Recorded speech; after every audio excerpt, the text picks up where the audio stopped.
ಅಭಿ ಈ ಮನಿನ ಆಮೇಲೆ ನಿಧಾನವಾಗಿ ಎಣಿಸ್ಕೊಳ್ಳಿ. ನಾನು ಅರ್ಜೆಂಟ್ ಆಗಿ ಬ್ಯೂಟಿ ಪಾರ್ಲರ್ ಹೋಗ್ಬೇಕು. Give me 3000 rupees. ಏನು ಒಂದು ತಿಂಗಳಿಗೋ? ಅಭಿ ಅರೆ ಜೋಕಿಂಗ್, ನಾನು ಕೇಳ್ತಿರೋದು ಒಂದಿನಕ್ಕೆ. ಅಲ್ಲ ಕಣ್ರಿ, ಒಂದು ಮುಸುಡಿಗೆ ಒಂದು ದಿನಕ್ಕೆ 3000 ರೂಪಾಯಿ ಖರ್ಚು ಮಾಡಿದ್ರೆ ತಿಂಗಳಿಗೆ 90,000 ರೂಪಾಯಿ ಆಗೋಯ್ತು. ಏನು ನನ್ನನ್ನ ತಿರುಪತಿಗೆ ಕಳಿಸ್ತೇನೆ, ಈ ಮನೆಯಲ್ಲೇ ವೆಂಕಟರಮಣನ ದರ್ಶನ ಮಾಡಿಸ್ಬಿಡ್ಬೇಕು ಅಂತ ತೀರ್ಮಾನ ಮಾಡಿದ್ರು. Abhi don't talk rubbish. Ramesh ಏನ್ರಿ ಬಂದ್ರು? ಸಂಸಾರ ಮಾಡೋದು ಎಷ್ಟು ಕಷ್ಟ ಇದೆ ಅಂತ ನಿಮ್ಗೆ ಏನಾದ್ರು ಅರ್ಥ ಆಗುತ್ತೆ ಅಂದ್ರೆ? ಏ ಚಂಪಾ, ಏನೋ ಸ್ವಂಟ ಅಲ್ಲಾಡ್ಕೊಂಡು ನಿಂತಿದ್ಯಾ? ನಿಮ್ಮ ಅಕ್ಕನ ಸ್ವಲ್ಪ ಬುದ್ಧಿ ಹೇಳು. ದುಡ್ಡು ತುಂಬಾ ಕಡಿಮೆ ಇದೆ, ಯಾರಿಗೂ ಕೊಡ್ಬೇಡಿ. ನೋಡ್ರ ಅಡಿಗೆ ಒಳಗಿರೋ ಸಾಮಾನ್ಯ ಜ್ಞಾನ ಮನೆ ಯಜಮಾಂತಿಗೆ ಇಲ್ಲ ಅಂದ್ರೆ ಈ ಮನೆ ಯಜಮಾನ ಎಲ್ಲಗಪ್ಪ ಹೋಗ್ಬೇಕು.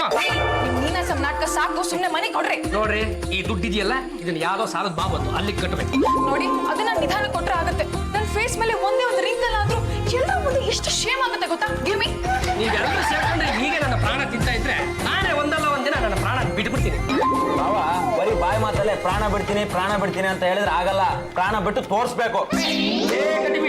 ನಮ್ದು ಎಂತ ಅಂಶ ಗೊತ್ತಾನೆ? ಗಂಟೆಗಳ ಅಂಶ. ನಾವು ಬದುಕೋದಕ್ಕೆ ಸೈ, ಸಾಯೋದಕ್ಕೆ ಸೈ ಕಣ.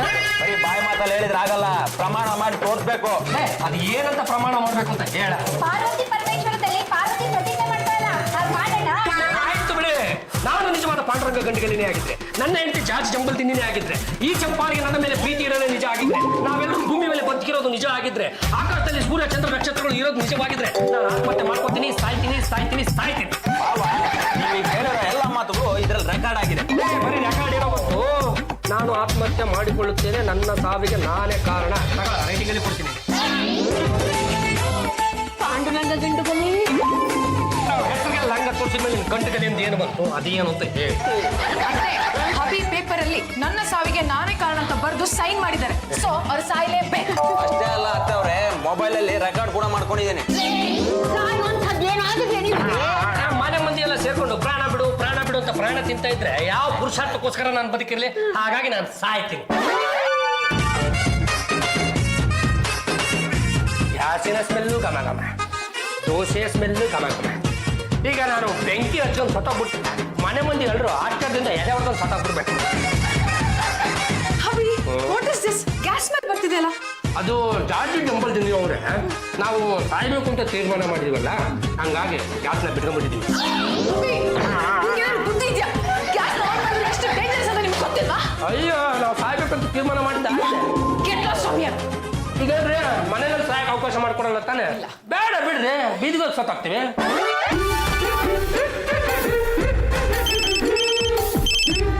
ಅಲ್ಲ, ಈ ಕಡೆಯಿಂದ ಪಾಂಡುರಂಗ ಗಂಟೆಗಲಿ, ಆ ಕಡೆಯಿಂದ ಯಾರು? ಏನು ಯಜಮಾನ್ರೆ, ಈಗ ಎಲ್ಲಿದ್ದೀರಾ? ಸಾಯೋದಕ್ಕೆ ಅಂತ ಸಿದ್ಧವಾಗಿ ಕೂತಿದ್ದೀನಿ. ಯಾವ್ದಾದ್ರು ಗಾಡಿ ಬರ್ತಿದ್ದಂಗೆ ಲಬಕ್ಕಂತ ಎಗರ್ಕೊಂಡ್ಬಿಡದೆ. ಯಾವುದೇ ಕಾರಣಕ್ಕೂ ರೈಲ್ವೆ ಕಂಬಿ ಮೇಲೆ ಮಾತ್ರ ಹೋಗ್ಬೇಡಿ. ಯಾಕೆ? ಇವತ್ತಿನ ಪೇಪರ್ ಅಲ್ಲಿ ಹಾಕಿದ್ದಾರೆ, ಯಾರು ರೈಲ್ವೆ ಕಂಬಿ ಮೇಲೆ ನಡ್ಕೊಂಡು ಹೋಗ್ತಿದ್ದಾಗ ಅವನ್ನ ಎಳ್ಕೊಂಡು ಹೋಗಿ ಜೈಲ್ಗೆ ಹಾಕಿದಾರಂತೆ. ಆ ವಿಷಯ ನನಗೂ ಗೊತ್ತು ಬಿಡೆ. ಚಪ್ಪ, ನೀನ್ ಧೈರ್ಯವಾಗಿರೋ. ಮುಂದಿನ ಜನ್ಮ ಅಂತ ಒಂದಿದ್ರೆ, ಅವಾಗ ನೀನು ಹುಟ್ಟಿದ್ರೆ ನಿನ್ನ ಮದುವೆ ಆಗೋದಾಗುತ್ತೆ. ಈಗ ಫೋನ್ ಇಡು.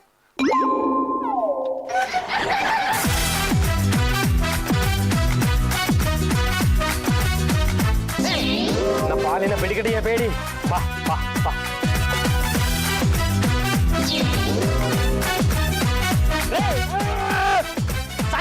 ನನ್ನ ಗಾಡಿನೇ ಬೇಕಾಗಿತ್ತ? ನಿಮ್ ಗಾಡಿ ನೋಡೋದಕ್ಕೆ ತುಂಬಾ ಚೆನ್ನಾಗಿತ್ತು. ನೀವು ಒಳ್ಳೆ ಸ್ಪೀಡಲ್ಲಿ ಇದ್ರಿ. ನೋಡಿ ಇವ್ರೆ, ಈ 4 ಚಕ್ರದ ಗಾಡಿಗಳು ಇರ್ತಲ್ಲ, ಅದಕ್ಕೇನಾದ್ರೂ ನನ್ನ ಬಾಡಿ ಸಿಗಾಕೊಂಡ್ಬಿಟ್ಟು ಅಂದ್ರೆ ಕೊನೆಗಾಲದಲ್ಲಿ ನನ್ನ ಕಂಡಿಡಿಯೋಕೆ ಆಗಲ್ಲ. ಅದಕ್ಕೆ ನಿಮ್ಮ ಗಾಡಿ ಬಾಡಿ ಕೊಡೋಣ ಅಂತ ಹೋದೆ. ನೀವು ನೋಡಿದ್ರೆ ಡರ್ ಆಗ್ಬಿಟ್ಟಿದ್ದೀರಾ. ಒಳ್ಳೆ ಕೆಲ್ಸಕ್ಕೆ ಹೋಗ್ತಿದೆ, ಎಲ್ಲ ಹಾಳು ಮಾಡ್ಬಿಟ್ರಲ್ಲ ಅಂತ ಯಾವ ಗನಂದಾರಿ ಕೆಲಸ ಕೊಟ್ಟಿದ್ರಿ ಸ್ವಾಮಿ? ನನ್ಗೂ ಜೀವನ ಸಾಕಾಗೋಗಿದೆ. ನನ್ನ ಹೆಂಡತಿ ಹತ್ರ ದಿನ ಜಗಳ ಮಾಡಿ ರೋಸ್ ಹೋಗಿ ಸಾಯೋಕ್ ಹೊರಟಿದ್ದೆ. ಅಂದ್ರೆ ನಾವಿಬ್ರು ಒಂದೇ ದೋಣಿಯ 2 ಹುಟ್ಟುಗಳು. ತಮ್ಮ ಹೆಂಡ್ರು ಮತ್ತು ಇನ್ನೇನೇನ್ ಕಾಟ ಕೊಡ್ತಾರೆ ಅಂತ ಸ್ವಲ್ಪ ಹೇಳ್ಕೊಂಬಿಡಿ, ಮನ್ಸಾಗುತ್ತೆ. ನನ್ನ ಹೆಂಡತಿ ನನ್ನ ಮಾತಿಗೆ ಕೇರೆ ಮಾಡಲ್ಲ, ಗಂಡ ಅನ್ನೋ ಗೌರವನೇ ಇಲ್ಲ ಅವಳಿಗೆ. ಈ ಚಾಪೆ ದಿಂಬನ್ನ ತೆಗೆದು ವರಾಂಡದಲ್ಲಿ ಬಿಸಾಕ್ತಾರೋ? ಈ ವಿಷಯ ನಿಮ್ಗೆ ಗೊತ್ತು? ನಮ್ದು ಸೇಮ್ ಕಥೆನೆ, ಹಂಗಾಗಿ ಗೊತ್ತು. ಹೇಳ್ಕೊಳ್ಳಿ. ಅದಕ್ಕೆ ತೀರ್ಮಾನ ಮಾಡಿದೆ, ನಾನು ಬದುಕಿರ್ಬಾರ್ದು, ನನ್ನ ಸಾವಿಗೆ ನನ್ನ ಹೆಂಡತಿನೇ ಕಾರಣ ಅಂತ ಚೀಟಿ ಬರ್ದಿಟ್ಟು ಸಾಯೋಣ ಅಂತ ಹೊರಟಿದೆ. ಅಷ್ಟರಲ್ಲಿ ನೀವು ತಗ್ಲಾಕೊಂಡ್ರಿ. ಅಲ್ಲ, ಈಗ ತಾವು ಸಾಯೋದಕ್ಕೇನೋ ಹೊರಟಿದ್ರಿ, ಆದ್ರೆ ಈ ಗಾಡಿ ಯಾಕೆ ಬೇಕಿತ್ತು ಅಂತ? ನೋಡಿ, ಗಾಡಿ ತುಂಬಾ ಪೆಟ್ರೋಲ್ನ ತುಂಬಿಸ್ಕೊಳ್ಳೋದು, ಸ್ಪೀಡಾಗಿ ಹೋಗಿ ಯಾವ್ದಾದ್ರು ಬೆಟ್ಟದ ಮೇಲಿಂದ ಧುಮ್ಕೋದು, ಕೆಳಗಡೆ ಬೀಳ್ತಿದಾಗೆ ಗಾಡಿ ಬದನಾಗುತ್ತೆ, ಜೊತೆಗೆ ಬಾಡಿನೂ ಬೆಂದೋಗುತ್ತೆ. ಅದ್ಭುತವಾದ ಐಡಿಯಾ ಕೊಟ್ರಿ. ಅಂತ ದೃಶ್ಯಗಳನ್ನ ನಾನು ಸಿನಿಮಾದಲ್ಲಿ ನೋಡ್ತಾ ಇದ್ದೆ. ನಿಮ್ಮ ಬಗ್ಗೆ ನನಗೆ ತುಂಬಾ ಹೆಮ್ಮೆ ಅನ್ಸುತ್ತೆ ಕಂಡ್ರೆ. ನನಗೆ ಸಾಯೋದಕ್ಕೆ ಕಂಪ್ನಿ ಕೊಡ್ತಾ ಇದ್ದೀರಾ. ಬನ್ನಿ, ಇಬ್ರು ಒಟ್ಟಿಗೆ ಹೋಗಿ ಸತ್ತೋಗೋಣ. ಇನ್ನೆಲ್ಲಿ ಸಾಯೋದು? ರಾವ್ ಕಾಲ ಶುರು ಆಗೋಗಿದೆ. ಶಿವರೇ, ಸಾಯೋದಕ್ಕೆ ರಾಹುಕಾಲ ಆದ್ರೇನು ಯಮಗಂಡ ಕಾಲ ಆದ್ರೇನಂತೆ ಸತ್ತೋಗ್ಬಿಡ್ಬೇಕು. ಬನ್ನಿ ಹೋಗೋಣ. ರಾವ್ ಕಾಲದಲ್ಲಿ ಸತ್ತರೆ ಮೋಕ್ಷ ಸಿಗೋದಿಲ್ವಂತೆ. ಅದಕ್ಕೆ ಯಜಮಾನ್ರು ತಾವು ಏನ್ ಮಾಡ್ಬೇಕು ಅಂತ ಇದ್ದೀರಾ? ಸಾಯೋದು ನಾ 1 ವಾರ ಪೋಸ್ಟ್ಪೋನ್ ಮಾಡ್ತೀನಿ. ಯಜಮಾನ್ರೆ ಇಷ್ಟೊತ್ತಾದ್ರೂ ಬರ್ಲಿಲ್ಲ. ಎಲ್ಲಿದ್ದಾರೋ ಏನೋ, ಅವರು ಫೋನ್ ಮಾಡ್ತಿಲ್ಲ. ನಾನು ಫೋನ್ ಮಾಡ್ತಿದ್ದೆ, ತೆಗಿತಾನೂ ಇಲ್ಲ. ಯಾವ ಪೊಲೀಸ್ ಸ್ಟೇಷನ್ ಫೋನ್ ಬಂತು, ಬಾಡಿ ಎಲ್ಲಿ ಸಿಕ್ಕಿದೆ ಅಂತ ಹೇಳ್ತಾರೋ ಅದೇ ನಿನಗೆ ಚಿಂತೆಯಾಗಿದೆ ಕಣಿ ಚಂಪಾ. ಇನ್ಫಾರ್ಮೇಶನ್ ಬಂತಾ? ನನ್ಗೆ ಯಾಕೆ ಬರುತ್ತೆ ಇನ್ಫಾರ್ಮೇಶನ್? ಬರೋದಾದ್ರೆ ನಿಮಗ್ ಬರುತ್ತೆ. ನೀವ್ ತಾನೇ ಅವ್ರ ಹೆಂಡತಿ. ಸಾಯ್ರಿ ಸಾಯ್ರಿ ಅಂತ ಹೇಳಿ ಕಳ್ಸಿದಿರಲ್ಲ. ಅವ್ರು ಸಾಯ್ತಿನಿಂದ ಶಬ್ದ ಮಾಡಿದ್ರು, ನಾನು ಅದಕ್ಕೆ ಕೋಆಪರೇಟ್ ಮಾಡಿದೆ. ನಾನ್ ಸ್ವಲ್ಪ ಮಸಾಲೆ ಹಾಕ್ದೆ. ಅಣ್ಣ ನೀನ್ ಸಾಯಿಲ್ವಾ? ಅದು ಒಂದು ದೊಡ್ಡ ಕಥೆ ಕಡೆ. ಸಿಕ್ಕಾಪಟ್ಟೆ ಸುತ್ತಾಗ್ತಾ ಇದೆ. ಕೂತ್ಕೊಳ್ಳೋದಕ್ಕೆ ಒಂದು ಚೇರ್ ತಂದು ಹಾಕ್ತೀರಾ? ಹಬೆ, ಸಾಯೋದಕ್ಕೂ ಧೈರ್ಯ ಬೇಕು. ವಾಪಸ್ ಬಂದಿದಿರಲ್ಲ, ಶೇಮ್ ಆನ್ ಯು. ಜಾಜಿ ಚಂಬಲ್ ದಿನ್ನಿಯವರೇ, ನಾವು ಸಾಯೋದಕ್ಕಿಂತಾನೆ ಹೊರಟಿದ್ವಿ. ಮಾರ್ಗ ಮಧ್ಯದಲ್ಲಿ ಏನಾಯ್ತು ಅನ್ನೋ ತಮಗ್ ಗೊತ್ತು? ನೀ ಹೇಳಲ್ಲ, ನಾನ್ ಕೇಳ್ತೀನಿ. ದೇವರು ಕೊಟ್ಟ ತಂಗಿ, ಆ ಕಡೆಯಿಂದ ಯಾವುದೋ ಒಂದು ಗಾಡಿ ಬರುವಂತ ಸ್ಪೀಡಾಗಿ ಬರ್ತಾ ಇತ್ತಮ್ಮ. ನಾನು ಸತ್ತ ಹೋಗ್ಬಿಡೋಣಂತ ಚಿರತೆ ನೆಗದೆ ಅವನು ನನ್ನ ಹತ್ರಕ್ಕೆ ಬರ್ತಿದ್ದಂಗೆ ಗಪ್ ಅಂತ ಗಾಡಿ ಆಫ್ ಮಾಡ್ಬಿಟ್ಟ. ಬಾಯಿ ಬಂದಂಗೆ ಬೈದಮ್ಮ. ನಾನೇ ಸಾಯೋದಕ್ಕೆ ಅಂತ ಹೊರಟಿದ್ದೀನಿ, ನನ್ನ ಗಾಡಿಗೆ ಬಂದು ಅಡ್ಡ ಬಿದ್ದಿದೆಯಲ್ಲ, ನಿನಗೇನು ಬುದ್ಧಿ ಇದೆಯಾ ಅಂದ. ಹೇಗೋ ನೀನು ಸಹಾಯ ಕೊಟ್ಟಿದೀಯಾ, ನಾನು ಸಹಾಯ ಕೊಟ್ಟಿದ್ದೀನಿ, ಇಬ್ರು ಒಟ್ಟಿಗೆ ಹೋಗೋಣ, ಒಬ್ರಿಗೊಬ್ರಿಗೆ ಆಸರ ಆಗತ್ತೆ ಅಂದೆ. ಅವ್ನು ಇದ್ದಕ್ಕಿದ್ದಂಗೆ ತನ್ನ ಗಡಿಯಾರ ನೋಡ್ಕೊಂಡಮ್ಮ ಅಂತ ಶಾಕ್ ಕೊಟ್ಟ. ನಾನು ಯಾಕಪ್ಪ ಅಂತ ಕೇಳಿದೆ. ಅವನು ರಾಹುಕಾಲ ಅಂದ. ಈಗ ಮುಂದೆ ಏನ್ ಮಾಡ್ಬೇಕು ಅಂತಿದ್ಯಾ ಅಂತ ಕೇಳಿದೆ. ನನ್ನ ಸಾವನ್ನ 1 ವಾರದ ಮಟ್ಟಿಗೆ ಮುಂದೂಡ್ತೀನಿ ಅಂತ. ಅಲ್ಲ, ಸೀನಿಯರ್ ಹಂಗೆ ಹೇಳಿದ್ಮೇಲೆ ಜೂನಿಯರ್ ಏನ್ ಕೆಲಸ ಅಂತ ನಾನು ನೆಟ್ಟು ಮನೆ ಕಡೆ ಬಂದ್ಬಿಟ್ಟಮ್ಮ. ಅಲ್ಲ ಬಾವ, ರಾಹು ಕಾಲದ ನೆಪ ಹೇಳ್ಕೊಂಡು ಮನೆಗೆ ವಾಪಸ್ ಬಂದಿದ್ರಲ್ಲ, ಸಾಯ ಮುಖ ಏನ್ರಿ ನಿಮ್ದು? ಯಾಕ್ರೆ ಹೇಳ್ಬಿಟ್ರೆ ಮಾತಾಡಿದ್ರೆ ಇನ್ನೊಂದು ಕೆನ್ನೆಗೂ ಬೀಳುತ್ತೆ. ಏ ಕೆಂಪಮ್ಮಣ್ಣ, ಒಂದು ವಿಚಾರವನ್ನು ಸ್ಪಷ್ಟವಾಗಿ ತಿಳ್ಕೊಳ್ಳೋ. ಈ ರಾಹು ಕಾಲದಲ್ಲಿ ಪೇಷಂಟ್ಗೆ ಹಾಕಿರೋ ಆಕ್ಸಿಜನ್ ಪೈಪನ್ನು ಕಿತ್ತೋದಕ್ಕೆ ಡಾಕ್ಟರ್ಗಳು ಹಿಂದೆ ಮುಂದೆ ನೋಡ್ತಾರೆ. ಯಾಕೆ ಅಂದ್ರೆ ಕೆಟ್ಟ ಗಳಿಗೆನಲ್ಲಿ ಒಬ್ಬ ಒಳ್ಳೆ ವ್ಯಕ್ತಿಯ ಉಸಿರು ನಿಲ್ಲಬಾರದು ಅನ್ನೋ ಏಕಮಾತ್ರ ಕಾರಣಕ್ಕೆ. ಹಾಗಿದ್ದ ಮೇಲೆ ಈ ರಾಹು ಕಾಲದಲ್ಲಿ ನಾನು ಯಾಕೋ ಪ್ರಾಣ ಬಿಡ್ಲಿ? ಹೋಗ್ಲಿ ಬಿಡಿ ಯಜಮಾನ್ರೆ, ನೀವು ಜೀವನದಾಗ ಮನೆಗೆ ವಾಪಸ್ ಬಂದ್ರಲ್ಲ, ನಂಗೆ ಅಷ್ಟೇ ಸಾಕು. ಬನ್ನಿ ಅಡ್ಗೆ ಮನೇಲಿ ಕೂತ್ಕೊಳ್ಳಿ, ನಾನು ಕೆನೆ ಹಾಕಿ ಕಾಫಿ ಮಾಡ್ಕೊಡ್ತೀನಿ. ಅದನ್ನ ಕುಡಿತಾ ಕುಡಿತಾ ನೀವು ಸಾಯೋದನ್ನ ಮರ್ತ್ಬಿಡ್ತೀರಾ. ಬೇಷ್ ಚಂಪಾ ಚಮೇಲೆ. ಇನ್ನೊಂದ್ಸಲಿ ಹೇಳಿ. ಡೆಟ್ಟ. ಸರಿಯಾಗಿ ಹೇಳಿ ಯಜಮಾನ್ರೆ. ಹೇಗಿದ್ರು ಇವತ್ತೋ ನಾಳೆನೋ ನೀವು ಸತ್ತೋಗ್ತೀರಾ. ಆಮೇಲೆ ನನ್ನ ಇಷ್ಟು ಪ್ರೀತಿಯಿಂದ ಯಾಕೆ ಕರೀತಾರೆ? ಹೇಗೂ ನಾನು ಸಾಯೋದಂತೂ ಶತಸಿದ್ಧ. ಅಂಗೈನಲ್ಲೇ ಬೆಣ್ಣೆ ಇಟ್ಕೊಂಡು ತುಪ್ಪಕ್ಕೆ ಯಾಕೆ ಹುಡುಕ್ಬೇಕು ಅಂತ ನಾನು ಒಂದು ತೀರ್ಮಾನಕ್ಕೆ ಬಂದೇ ಬಿಟ್ಟಿದ್ದೀನಿ. ಅವತ್ತಿಂದ ನಾನು ಅದನ್ನೇ ಮತ್ತೆ ಹೇಳ್ತಾ ಇರೋದು, ಆದ್ರೆ ನೀವೇನು ಮನ್ಸ್ ಮಾಡಿಲ್ಲ. ನಾನು ಮಾತಾಡ್ತಾ ಇರೋದು ನಿನ್ನ ವಿಚಾರ ಅಲ್ಲ, ನೀನ್ ನನ್ನ ದಿಕ್ಕು ತಪ್ಪಿಸ್ಬೇಡ. ನಾನು ಸತ್ತೋಗ್ತೀನಿ ಅಂತ ಆಡಿದ ಮಾತುಗಳನ್ನೆಲ್ಲ ನಮ್ಮ ಅಳಿಯಂದ್ರು ತಮ್ಮ ಮೊಬೈಲ್ನಲ್ಲಿ ರೆಕಾರ್ಡ್ ಮಾಡ್ಕೊಂಡ್ಬಿಟ್ಟಿದ್ದಾರೆ. ಅಷ್ಟೇ ಅಲ್ಲದೆ ನಾವು ಕೂಡ ನಮ್ಮ ಕೈ ಬರೋದಲ್ಲೇನೆ ಬರ್ದು ಕೊಟ್ಬಿಟ್ಟಿದ್ದೀವಿ. ಹೀಗಿರುವಾಗ ನಾವೇನಾದ್ರೂ ಸಾಯಲಿಲ್ಲ ಅಂದ್ರೆ ನಮ್ಮ ಪೂರ್ವಜರಿಗೆ ಒಂದೊಂದು ಕಪ್ಪು ಚಿಕ್ಕೆ ಬಿದ್ದು ಬಿಡುತ್ತೆ. ಹಾಗಾಗಿ ನಾವು ಸಾಯೋದಕ್ಕೆ ಈ ಬಸ್ಸು, ರೈಲು, ವಿಮಾನ ಹುಡ್ಕೊಂಡು ಹೋಗೋದನ್ನ ಬಿಟ್ಬಿಡ್ತೀವಿ. ಅದಕ್ಕೆ ಏನ್ ಮಾಡ್ಬೇಕಂತಿದ್ದೀರಾ? ನಮ್ಮ ಮನೆ ಮಹಡಿ ಸಿಕ್ಕಾಪಟ್ಟೆ ಎತ್ತರದಲ್ಲಿದೆ. ಅಲ್ಲಿಂದ ನಿಂತ್ಕೊಂಡು ಕೆಳಗಡೆ ಒಂದು ಡೈವ್ ಹಾಕ್ಬಿಟ್ರೆ ಫೇನೇಶ್.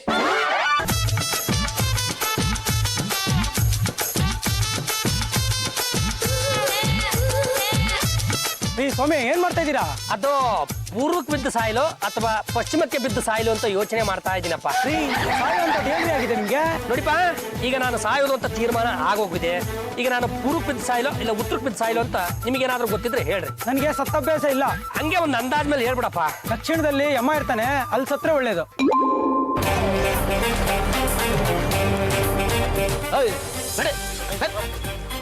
ಪಾಂಡ್ರಂಗ ಏನೋ ಮಾಡ್ತಾ ಇದ್ಯಾ? ಬಾರ ಶಿಷ್ಮಲ, ಬಾರ ಬಾರ ಬಾರ. ಡ್ಯೂಟಿ ಮೇಲೆ ಇರ್ಬೇಕಾದ್ರೆ ಹೋಗಬಾರ ಅನ್ಬೇಡ. ಏನ್ ಮಾಡ್ತಾ ಇದ್ಯಾ ಹೇಳು? ನಾನೀಗ ಸಾಯ್ಬೇಕು ಅಂತ ಇದ್ದೀನಿ ಕಣಪ್ಪ. ಇದೇನ್ ಸರ್ ಇದು ಅನ್ಯಾಯ? ನಿಮ್ ಮೇರೆಗಲ್ಲೊಬ್ಬ ಬಿದ್ದು ಸಾಯ್ತಿದ್ದೇನಂದ್ರೆ ನಿಮ್ಗೆ ಅವಮಾನ. ನೀವು ಬದುಕಿದ್ರು ಸತ್ತಂಗೆ. ಸಾಯನ್ನ ತಡೆಯಕ್ಕಾಗುತ್ತೇನೋ? ಸತ್ ಮೇಲೆ ಇದ್ದೇ ಇದೆಯಲ್ಲ ಪೋಸ್ಟ್ ಮಾರ್ಟಮ್ ಬಿಡು. ಈ ಪೋಸ್ಟ್ ಮಾರ್ಟಮ್, ಕೇಸು, ಕೋರ್ಟ್ ಅಂತ ಅಲಿಯೋ ಬದಲು ಒಂದ್ ಐಡಿಯಾ ಮಾಡೋಣ ಸರ್. ಏನು? ಹೇಗಿದ್ರೆ ಅವ್ನು ಸಾಯ್ತೀನಿ ಅಂತ ಹೇಳಿದಾನಲ್ವಾ, ಅವನ ಹತ್ರ ಒಂದು ಸ್ಟೇಟ್ಮೆಂಟ್ ರೆಕಾರ್ಡ್ ಮಾಡ್ಕೊಂಬೋಣ. ಹೆಂಗಾದ್ರೂ ಸಾಯ್ಲಿ, ಅಲ್ಲಿಗೆ ಕೇಸ್ ಮುಗ್ದೋಗುತ್ತಲ್ಲ ಸರ್. ಆದ್ರೆ ಅವ್ನು ಕೊಡ್ಬೇಕಲ್ಲ ಕಡೆ ಸ್ಟೇಟ್ಮೆಂಟ್. ಅಯ್ಯೋ ನೀವು ಕೇಳಿ ಸರ್, ನಿಮ್ಗೆ ಯಾರು ಕೊಡ್ತಾನೆ? ಇನ್ನೇ ನೀವು ದುಡ್ಡ ಕೇಳ್ತಾ ಇದ್ದೀರಿ. ಕೊನೆಗೆ ಎಲ್ಲ ಕೊಡೋದೆಲ್ಲ ನಿಮ್ಗೆ ಕಡೆ ಸ್ಟೇಟ್ಮೆಂಟ್ ತಾನೆ. ಆತ್ಮಹತ್ಯೆ ಬಾ ಅಪರಾಧ ಕಣೋ. ಅಪ್ಪಿ ತಪ್ಪಿ ನೀನ್ ನನ್ನ ಕೈಗೆ ಸಿಕ್ತಿದ್ರೆ ಲಾಕಪ್ ಎತ್ತಾಕೊಂಡು ಜನ ಬಾರಿಸ್ಬಿಡ್ತೀನಿ. ನಾನು ನಿನ್ನ ಕೈಗೆ ಸಿಗಾಕೊಂಡ್ರೆ ತಾನೆ ನೀನು ನನ್ನನ್ನು ಕರ್ಕೊಂಡೋಗಿ ಜಡಿಯೋ ಪ್ರಶ್ನೆ. ಪಾಂಡ್ರಂಗ, ನನ್ನ ಮಾತ್ ಮೀರ್ ನೀನೇನಾದ್ರು ಆತ್ಮಹತ್ಯೆ ಮಾಡ್ಕೊಂಡ್ರೆ ನಾನ್ ಸುಮ್ನೆ ಬಿಡೋದಿಲ್ಲ ಕಣೋ. ಇರೋ ಬರೋ ಸೆಕ್ಷನ್ ಅಲ್ಲಿ ಹಾಕಿ ಕೋರ್ಟ್ಗೆ ಎಳೆದು ಬಿಡ್ತೀನಿ. ಶಿಶುಪಾಲ, ನಾನು ಬದುಕಿದ್ರೆ ತಾನೆ ಎಲ್ಲ ಮಾತು. ನೀನ್ ಸಾಯ್ತಾರೆ ನಾವು ನೋಡ್ಕೊಂತೀವಿ. ಮಾಡ್ತೀವಮ್ಮ. ನೀನ್ ಬೀಳ್ತಾ ಇದ್ದಾಗ ನಾವು ಬಲೆ ಇಟ್ಬಿಡ್ತೀವಿ. ಏನೋ ಶಿಷ್ಫಲ ಹೀಗೆ ಮಾತಾಡ್ತಾ ಇದೀಯಾ? ಅಲ್ಲ ಕಣ, ನೀನು ಅದೆಷ್ಟು ಕಡೆ ಅಂತ ಬಲೆ ಹಿಡಿತೀಯ ಹೇಳು? ನೀನು ಈ ಕಡೆ ಬಲೆ ಹಿಡಿಯ, ನಾನು ಈ ಕಡೆ ಕರ್ಕೊಂಡ್ಬಿಡ್ತೀನಿ. ನೀನು ಈ ಕಡೆ ಒಂದು ಬಲೆ ಹಿಡ್ದ, ನಾನು ಈ ಕಡೆಗೆ ಕರ್ಕೊಂಡ್ಬಿಡ್ತೀನಿ. ನೀನು ಭೂಮಿ ಸುತ್ತ ಬಲೆ ಹಿಡಿಯ, ನಾನು ಹಂಗಂಗೆ ಮೇಲೆ ಕರ್ಕೊಂಡು ಹೊಟ್ಟೋಯ್ತೀನಿ. ಏನ್ ಸರ್ ಇವನು? ನೀವೇ ಹೊರಟ ಅಂದ್ರೆ ನಿಮ್ಗಿನ್ನ ಹೊರಟ? ಶಿಶುಪಾಲ, ನನ್ನ ಸಾವಿಗೆ ನೀನೇ ಕಾರಣ ಅಂತ ಚೀಟಿ ಬರ್ದಿಟ್ಟಿದ್ದೀನಿ. ಈಗ ಕೆಳಗಡೆ ಬಿದ್ದು ಸತ್ತೋಗ್ತೀನಿ. ಈಗೇನ್ ಮಾಡ್ತೀಯ? ಸರ್ ಸಾಯೋದು ಅವ್ನು ಸಾಯ್ತಾನೆ, ಅನ್ಯಾಯವಾಗಿ ನೀವು ಹೊರಗಡೆ ಹೋಗ್ಬಿಡ್ತೀರಲ್ಲ ಸರ್. ಹೇಗಾದ್ರೂ ಸಮಾಧಾನ ಕರ್ಕೊಂಬರೋ. ಸರ್ ನೀವು ಬರ್ದಿರೋ ಪತ್ರಕ್ಕೆ ಒಂದು ಸಾಕ್ಷಿ ಬೇಕಲ್ಲ, ಅದಕ್ಕೆ ನಾ ಸೈನ್ ಹಾಕ್ತೀನಿ. ನೀನು ಸಾಕ್ಷಿ ಆಗ್ತೀಯ? ಹಾಗಿದ್ರೆ ನೀನೊಬ್ಬನೇ ಮೇಲಕ್ಕೆ ಬರ.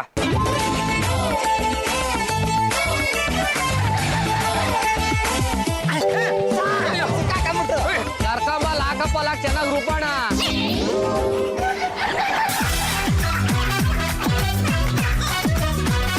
ನನಗೆ ಯಾಕೋ ವಿಚಿತ್ರ ಅಂತ ಕೊಡ್ತಾ ಇದ್ದೀರಾ? ಸಾಯಕ್ ಹೋದವ್ರ ಗತಿ ಏನಾಗುತ್ತೆ ಅಂತ ಜನಸಾಮಾನ್ಯ ಗೊತ್ತಾಗಬೇಕಲ್ಲ, ಅದಕ್ಕೆ ನಿನಗೆ ಬೆಂಡಾಗ್ತಾ ಇರೋದು. ಸಾಕ್ ಬಿಡಿ ಸರ್, ಇನ್ನೊಂದು ನಡೆಯಕ್ ಬಿದ್ದು ಸತ್ರೆ ಲಾಕಪ್ ಡೆತ್ ಆಗುತ್ತೆ. ಆಮೇಲೆ ಏನಾಗುತ್ತಪ್ಪ? ಆಮೇಲೆ ಏನಾಗುತ್ತಾ? ಸಾಹೇಬ್ ಹೊರಗಡೆ ಹಾಕಿ ನಾನ್ ಬೆಂಡೆತ್ಬೇಕಾಗುತ್ತೆ. ಈ ದೇಶದಲ್ಲಿ ನೆಮ್ಮದಿಯಾಗಿ ಬದುಕಕ್ಕಂತೂ ಆಗಲ್ಲ. ಸಾಯಣ ಅಂತ ಹೊರಟ್ರೆ ಅದಕ್ಕೂ ಬಿಡಲ್ವಲ್ಲಪ್ಪ. ಇದು ಹಿಂಗೆ ಆಗ್ಬಿಟ್ರೆ ಜನಸಾಮಾನ್ಯರ ಗತಿ ಏನಪ್ಪ? ಹುಟ್ಟು ಸಾವು ನಮ್ಮ ಕೈನಲ್ಲಿಲ್ಲ. ಭೂಮಿ ಕಳ್ಸೋನು ದೇವ್ರೆ, ಕರ್ಕೊಳ್ಳೋನು ಅವನೇ. ಈ ಚೀಟಿ ಬರೆದು ಜೋಬಲ್ಲಿ ಇಟ್ಕೊಂಡಿದ್ದಿಲ್ಲ ಸೂಸೈಡ್ ನೋಟು, ಅದು ಕೊಟ್ಬಿಟ್ಟು ಎಲ್ಲ ಅದು ಹೋಗಿ ಸಾಯಿ.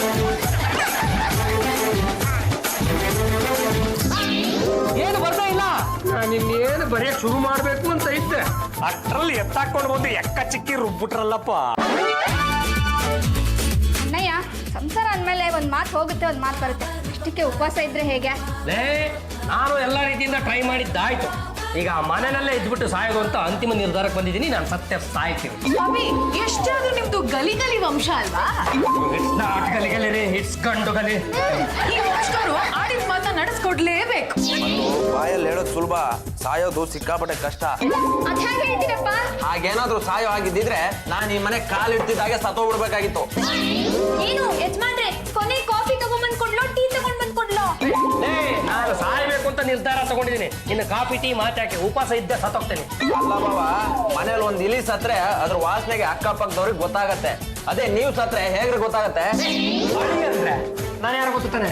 ಗೊತ್ತು ತಾನೆ? ಗೊತ್ತು ಬಿಡ್ರಿ. ಗಂಡಗಲಿ ವಂಶದ ಕಟ್ಟ ಕಡೆ ತುಂಡು ಪಾಂಡುರಂಗ ಗಂಡಗಲಿ, ಎಡಗೈ ಎತ್ತಿದ್ರೆ ವೀರ ಕೇಸರಿ, ಬಲಗೈ ಎತ್ತಿದ್ರೆ ವೀರ ಮದಕರಿ. ನಾವಿನ್ನೇನು ಇಷ್ಟರಲ್ಲೇ ಸತ್ತೋಗ್ತೀವಿ ಅಂತ ಈ ಬೀದಿಲಿರೋ ಎಲ್ಲರೂ ಮನೆ ಮನೆಗೆ ಹೋಗಿ ವಿದಾಯ ಗೀತೆ ಹಾಡ್ ಬಂದಿದೀವಿ. ಪಾಂಡುರಂಗ, ನೀನು ಸಾಯೋ ವಿಷಯ ಗೊತ್ತಾಯ್ತಪ್ಪ, ತುಂಬಾ ಸಂತೋಷ ಆಯ್ತು. ನಾನು ಸಾಯ್ತಾ ಇರೋ ಸುದ್ದಿ ಕೇಳಿ ನಿಮ್ಮೊಬ್ಬರಿಗಾದ್ರೂ ಸಂತೋಷ ಆಯ್ತಲ್ಲ? ನಿಮ್ಮನ್ನ ನೋಡಿ ನನಗೂ ಸಿಕ್ಕಾಪಟ್ಟೆ ಸಂತೋಷ ಆಗೋಯ್ತು. ವಿಷಯಕ್ಕೆ ಬನ್ನಿ. ಪಾಂಡುರಂಗ, ನಿನ್ನ ಹತ್ರ ಸ್ವಲ್ಪ ಪರ್ಸನಲ್ ಮಾತಾಡ್ಬೇಕು. ಇವ್ರನ್ನೆಲ್ಲ ಒಳ ಕಳಿಸ್ತೀಯಾ? ನಾನೇನು ಕಳಿಸೋದು? ಮನುಷ್ಯರಾಗಿದ್ರೆ ಅವರೇ ಅರ್ಥ ಮಾಡ್ಕೊಂಡು ಹೋಗ್ತಾರೆ. ಪಾಂಡುರಂಗ, ಸಾಯೋದು ಸಾಯ್ತೀಯ, ಒಂದಷ್ಟು ಧ್ಯೇಯೋದ್ದೇಶಗಳನ್ನ ಇಟ್ಕೊಂಡು ಸಾಯ್ಬಾರ್ದ? ನೀವು ಅದು ಏನನ್ನ ಹೇಳೋದಕ್ಕೆ ಹೊರಟಿದ್ರು ಅಂತ ನನಗಂತೂ ಅರ್ಥವಾಗ್ತಾ ಇಲ್ಲ.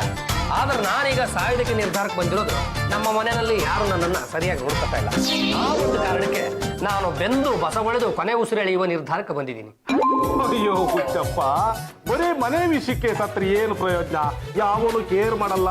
ಹೆಂಗೆ ಹೇಳ್ಬಿಡ್ತೀರಾ ಅಂತ. ಈಗ ನೀ ಸತ್ತೆ ಅಂತ ಇಟ್ಕೋ, ನಿಮ್ ಮನೆಗಿರೋ 4 ಜನ ಓದ್ಕೊಂಡು ಹೋಗ್ತಾರೆ, ಒಂದಿಬ್ರು ಬಾಯಿ ಬಿಡ್ಕೊಂತಾರೆ, ಇನ್ನಿತರ ಸೇರಿ ಬಾಯಿಗೆ ಮಣ್ಣು ಹಾಕಿ ಮುಚ್ಚಿ ಬಿಡ್ತಾರೆ. ಅದಕ್ಕೆ ದೇಶಕ್ಕೋಸ್ಕರ ಸಾಯ್ಬೇಕು, ಹೋರಾಟ ಮಾಡಿ ಸಾಯ್ಬೇಕು, ಚಳುವಳಿ ಮಾಡಿ ಸಾಯ್ಬೇಕು.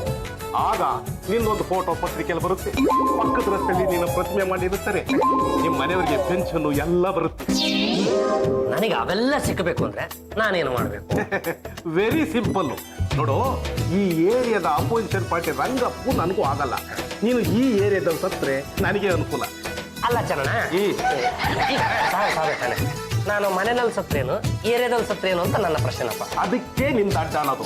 ನೋಡು, ಸಾಯೋದು ಸಾಯ್ತೀಯ, ಮನೇಲಿ ಯಾಕೆ ಸಾಯ್ತೀಯ? ಬೀದಿ ಬಂದು ಸಾಯಿ. ನೀನು ಸಾಯೋಕ್ಕಿಂತ ಮುಂಚೆ ಈ ಸರ್ಕಾರ ಸರಿ ಇಲ್ಲ, ರಸ್ತೆಗಳು ಸರಿ ಇಲ್ಲ, ಮೆಟ್ರೋ ಕಾಮಗಾರಿ ನಿಧಾನ ಆಗ್ತಾ ಇದೆ, ಇಲ್ಲವೇ ಇಲ್ಲ, ನೀರು ಮೊದಲೇ ಇಲ್ಲ ಅಂತ ಹೇಳಿ ಉಪವಾಸ ಸತ್ಯಾಗ್ರಹ ಮಾಡಿ ನರಳಿ ಸಾಯ್ಬೇಕು. ನೀವು ಆ ತರ ಸಾಯೋದ್ರಿಂದ ಎಫೆಕ್ಟ್ ಜಾಸ್ತಿ ಸರ್. ಸರ್ಕಾರ ಕಣ್ತೆರಿಯುತ್ತೆ, ಬಾಯ್ಬಿಟ್ಟು ಮಾತಾಡುತ್ತೆ. ನಮ್ಮ ಪಾರ್ಟಿಗೆ ಒಳ್ಳೆ ಹೆಸರು ಬರುತ್ತೆ. ನೀನೇನು ಯೋಚನೆ ಮಾಡ್ಬೇಡಪ್ಪ, ಮೊದಲು ಬೀದಿ ಬಂದು ಸಾಯಿ. ಸತ್ತವನು ನಮ್ಮ ಪಾರ್ಟಿ ಪಿತಾಮಹ ಅಂತ ನಾನು ಹೇಳಿಕೆ ಕೊಡ್ತೀನಿ. ಜಾಜಿ ಮೇಡಮ್ ಅವರೇ, Padmaja why are you so tense? ಅಯ್ಯೋ ನಿಮ್ ಯಜಮಾನ್ರ ವಿಚಾರ ಊರೆಲ್ಲ ಗೊತ್ತಾಗ್ಬಿಟ್ಟಿದೆ. ನಾನ್ ಏನ್ ಮಾಡಿ ಎಷ್ಟು ಬೇಡ ಬೇಡ ಅಂದ್ರೂ ಹಬಿ ನನ್ ಮಾತೇ ಕೇಳ್ತಿಲ್ಲ. ಸಾಯ್ತೀನಿ ಅಂತಿದ್ದಾರೆ, ಅದಕ್ಕೆ ಸಾಯಿರಿ ಅಂದೆ. ಅಯ್ಯೋ ನಿಮ್ ಯಜಮಾನ್ರು ನೀವೇ ಕೊಲ್ತಿದ್ದೀರಂತೆ. ನಾನಾ? ನೀವಾದ್ರೂ ಬೇಡ ಅಂತ ಹೇಳ್ಬಾರ್ದ? ಇದರಿಂದ ಎಷ್ಟೊಂದು ಪ್ರಾಬ್ಲಮ್ ಆಗ್ತಾ ಇದೆ ಗೊತ್ತಾ? ನಿಮಗೂ ಕೆಟ್ಟ ಹೆಸರು, ನಮ್ಮ ಮಹಿಳಾ ಸಂಘಕ್ಕೂ ಕೆಟ್ಟ ಹೆಸರು. ನಾನೀಗ ಬೇಡ ಅಂತ ಹೇಳಿದ್ರೆ ನನ್ಗೆ ಇನ್ಸಲ್ಟ್ ಆಗಲ್ವಾ? ಜಾಜಿ ಅವರೇ, ಈ ಸ್ಟ್ರೈಕ್ ನ ನಿಮ್ಮ ಅನುಕೂಲಕ್ಕೆ ಯಾಕೆ ಉಪಯೋಗಿಸ್ಕೋಬಾರ್ದು? ಹೇಗೆ? Fantastic idea. ಚಲೋ. ಲೇಡೀಸ್ ಅಂಡ್ ಜೆಂಟಲ್ಮೆನ್, ಲೇಡೀಸ್ಗೆ 33% ರಿಸರ್ವೇಶನ್ ಕೊಡ್ತೀನಿ ಅಂತ ಬರೀ ಬಾಯಿ ಮಾತಲ್ಲೇ ಹೇಳ್ತಿದ್ದಾರೆ, ಆದ್ರೆ ಕೈ ಕೊಡ್ತಿಲ್ಲ. ಆ ಕಾರಣದಿಂದ ನಾನು ನನ್ನ ಹಬಿನ ಆಮರಣ ಅಂತ ಹಂಗ ಸ್ಟ್ರೈಕ್ಗೆ ಕೂರಿಸಿದ್ದೀನಿ. ಇವತ್ತು ನನ್ನ ಹಬಿ ಲೇಡೀಸ್ಗೋಸ್ಕರ ಸಾಯ್ತಾ ಇದ್ದಾರೆ. ಲೇಡೀಸ್ಗೆ ಈಕ್ವಲ್ ರೈಟ್ಸ್ ಬೇಕು, ಸ್ಮಾಲ್ ಗರ್ಲ್ಸ್ಗೆ ರೆಸ್ಪೆಕ್ಟ್ ಕೊಡ್ಬೇಕು. ಅದಕ್ಕೆ ನನ್ನ ಹಬಿ ಸಾಯ್ತಾ ಇದ್ದಾರೆ. ಮೇಡಮ್, ಪಾಂಡುರಂಗ ಅವ್ರನ್ನ ನಮ್ಮ ಪಾರ್ಟಿ ಸೇರ್ಕೊಂಡಿದ್ವಿ. ನೀವು ಅವ್ರ ಗುರಿ ತಪ್ಪಿಸ್ಬೇಡಿ. ಸರ್ ಇವ್ರ ಸತ್ಯಾಗ್ರಹದ ಉದ್ದೇಶ ಏನು ಅಂತ ಹೇಳಿ ಸರ್. ಮಹಾಜನಗಳೇ, ಇವತ್ತು ಪರಿಸರ ನಾಶ ಆಗ್ತಾ ಇದೆ. ಮರಗಿಡಗಳನ್ನ ಕಡಿತಾವ್ರೆ, ಬಾವಿಗಳನ್ನ ಮುಚ್ತಾವ್ರೆ. ಮಹಾಜನಗಳೇ, ಈಗಲಾದ್ರೂ ನಮ್ಮ ಘನ ಸರ್ಕಾರ ಕಣ್ ತೆರೆದು ಬೇಡಿಕೆಗಳನ್ನ ಈಡೇರಿಸಬೇಕು. ಇಲ್ಲ ಅಂದ್ರೆ ಪಾಂಡುರಂಗನಂತ 100 ಕಾರ್ಯಕರ್ತರು ಆತ್ಮಾರ್ಪಣೆ ಮಾಡ್ಕೊಳಕ್ಕೆ ಮುಂದೆ ಬರ್ತಾರೆ. ಕಾರ್ಯಕರ್ತರು ಯಾರು ಭಾವವೇಶಕ್ಕೊಳಗಾಗ್ಬಾರ್ದು. ನೋಡಿ, ಈ ವಯಸ್ಸಲ್ಲಿ ನೀವಂತೂ ಸಾಯಲೇಬಾರ್ದು. ನಾನಿದ್ದೀನಲ್ಲ, ನಾನ್ ಸತ್ತೋಗ್ತೀನಿ. ನಾನ್ ಯಾಕೆ ಸಾಯಕ್ ಬರ್ಲಿ? ನಾ ಮನೆಗೆ ಹೋಗ್ತಾ ಇದ್ದೀನಿ. ಅಯ್ಯೋ, ಇಷ್ಟು ಬೇಗ ಸತ್ತೋದ್ರಾ? ದಿನಗಳು ಹತ್ರ ಬರ್ತಾ ಇದೆ. ಪಾಂಡುರಂಗ, ಏನೋ ಇದು? 2 ದಿನದಿಂದ ಏನು ತಿಂದಿಲ್ವಲ್ಲ, ಈಗಾಗ್ಲೇ ಹೇಗೋ ಗತಿ. ನೀವ್ ತಿಂಡಿ ತಿನ್ನಲ್ಲ ಅಂದ್ರೆ ನಾನು ತಿಂಡಿ ತಿನ್ನಲ್ಲ. ಹಬಿ, ಯಾರು ಏನೇ ಹೇಳಿದ್ರು ನೀವು ಮಾತ್ರ ಈಟ್ ಮಾಡ್ಬಾರ್ದು. ನೀವು ಮಹಿಳಾ ಸಂಘಕ್ಕೋಸ್ಕರ ಪ್ರಾಣ ಬಿಡ್ತಾ ಇದ್ದೀರಾ. ಮೈಂಡ್ ಸಾಯವಾಗಿದ್ರೆ ಆ ಚನ್ನಪ್ಪನ ಎದುರುಗಡೆನೆ ಸಾಯಿರಿ. ಅವನಿಗೂ ಸ್ವಲ್ಪ ಹೆಸರು ಬರುತ್ತೆ. ಅಲ್ಲಿವರೆಗೂ ನಿಮ್ ಪ್ರಾಣನ ಬಿಗಿ ಹಿಡ್ಕೊಳ್ಳಿ. ಕುಡೀರಿ ನೀರು. ಈ ಏರಿಯಾದಲ್ಲಿ ಏನಾಗ್ಬೇಕು ಅಂತ ತೀರ್ಮಾನ ಮಾಡ್ಬೇಕಾಗಿರೋನು ನಾನು, ಆ ಚೆನ್ನಪ್ಪ ಅಲ್ಲ. ನೀವ್ಯಾರ್ರಿ? ಈ ಏರಿಯಾ ಲೀಡರ್ ರಂಗಪ್ಪ. ಪಾಂಡುರಂಗ ಇಲ್ಲಿ ಸಾಯ್ತಾ ಇರೋದನ್ನ ಚೆನ್ನಪ್ಪ ಅಲ್ಲಿ ಲಾಭ ಮಾಡ್ಕೊಳ್ತಾ ಇದ್ದಾನೆ. ಎಷ್ಟೇ ಆಗಲಿ ನಮ್ಮ ವಿರೋಧ ಪಕ್ಷದವನು, ಅವನ ಮಾತನ್ನ ನಂಬೇಡಿ. ಏನೋ ನೀರಿನ ಸಮಸ್ಯೆ, ಕರೆಂಟಿನ ಸಮಸ್ಯೆ, ಪರಿಸರ ಉಳಿಸಿ ಅಂತ ಬೇಡಿಕೆಗಳನ್ನ ಇಡ್ತಾ ಇದ್ರು. ಎಲ್ಲಾ ಬೇಡಿಕೆಗಳನ್ನು ರಾತ್ರಿ ಈಡೇರಿಸಕ್ ಆಗೋದಿಲ್ಲ ಕಣ್ರಿ. ಮೆಟ್ರೋ ಯೋಜನೆ 5 ನಿಮಿಷದ್ದಲ್ಲ, 5 ವರ್ಷದ್ದು. ಅಧಿಕಾರ ತಗೊಂಡಿದ್ದ ದಿವಸನೇ ಎಲ್ಲಾ ಭರವಸೆನ ಈಡೇರಿಸಕ್ ಆಗತ್ತೇನ್ರಿ? ಕೇಳ ಜನ ಬುದ್ಧಿಗಳೇನ್ರಿ? ಪಾಂಡುರಂಗ ಅವರೇ, ನಿಮ್ಮ ಹತ್ರ ಮಾತಾಡ್ಬೇಕಾಗಿದೆ, ಸ್ವಲ್ಪ ಹಂಗ್ ಬರ್ತೀರಾ?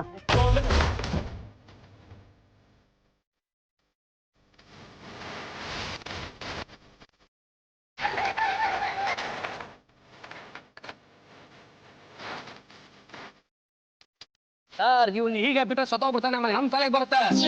ಏನು ತಲೆ ಕೆಡಿಸ್ಕೊಬೇಡಿ, ನಾನು ಎಲ್ಲಾ ತರ ಬುದ್ಧಿ ಹೇಳ್ಬಿಡ್ತೀನಿ. ನಾನು ಈ ಜ್ಯೂಸನ್ನ ಕುಡಿಯುವುದರ ಮುಖಾಂತರ ನನ್ನ ಉಪವಾಸನ ನಿಲ್ಲಿಸ್ತಾ ಇದ್ದೀನಿ. ನಾನು ಬದುಕಿದ್ದು ಏನನ್ನಾದ್ರೂ ಸಾಧಿಸಿ ಇತರರಿಗೆ ಮಾದರಿ ಆಗಿರ್ಬೇಕು ಅನ್ನೋ ಏಕಮಾತ್ರ ಕಾರಣಕ್ಕೆ ನಾನು ಮತ್ತೆ ಬದುಕಬೇಕು ಅಂತ ತೀರ್ಮಾನ ತಗೊಂಡಿದ್ದೀನಿ. ಹಬಿ, ವಾಟ್ ಇಸ್ ದಿಸ್? ಗಲಿ ಗಲಿ ವಂಶದವ್ರ? ಅಯ್ಯೋ, ಗಲಿ ವಂಶ ಅಲ್ಲಮ್ಮ, ಗಂಡು ಗಲಿ ವಂಶ. ಅದೇ ವಂಶದವರು ಕೊಟ್ಟು ಮಕ್ಕಳನ್ನ ವಾಪಸ್ ತಗೊಳ್ಳೋದು ಅಂದ್ರೆ ಏನು? ಶೇಮ್ ಆಗಲ್ಲ? ಸಿಕ್ಕಿದಾಗ ಈ ರೀತಿ ಚೇಂಜ್ ಆಗೋದಕ್ಕೆ ರೀಸನ್ ಏನು? ಅದು ಈ ನಮ್ಮ ರಂಗಪ್ಪನವರು ನನಗೆ ಕಾರ್ಪೊರೇಟರ್ ಎಲೆಕ್ಷನ್ ನಲ್ಲಿ ನನ್ನನ್ನ ಕಾರ್ಪೊರೇಟರ್ ಮಾಡ್ತೀನಿ ಅಂತ ಭರವಸೆ ಕೊಟ್ಬಿಟ್ಟಿದ್ದಾರೆ. ನಾನು ಕಾರ್ಪೊರೇಟರ್ ಆದ ಕಾಲಕ್ಕೆ ನಿಮ್ಮೆಲ್ಲರೂ ಸೇವೆಯನ್ನು ಮಾಡ್ಬೋದು ತಾನೆ? ಆ ಮುಂದಿನ ಚುನಾವಣೆ ಖರ್ಚಿಗೆ ಅಂತ 1 ಲಕ್ಷ ರೂಪಾಯಿ ಚೆಕ್ ಕೊಟ್ಟಿದ್ದಾರೆ. ಈ ಚೆಕ್ ನನಗೆ. ಇನ್ಮೇಲೆ ತಿಂಗಳಿಗೊಂದ್ಸಲ ಹೀಗೆ ಉಪವಾಸ ಸತ್ಯಾಗ್ರಹ ಮಾಡಿ.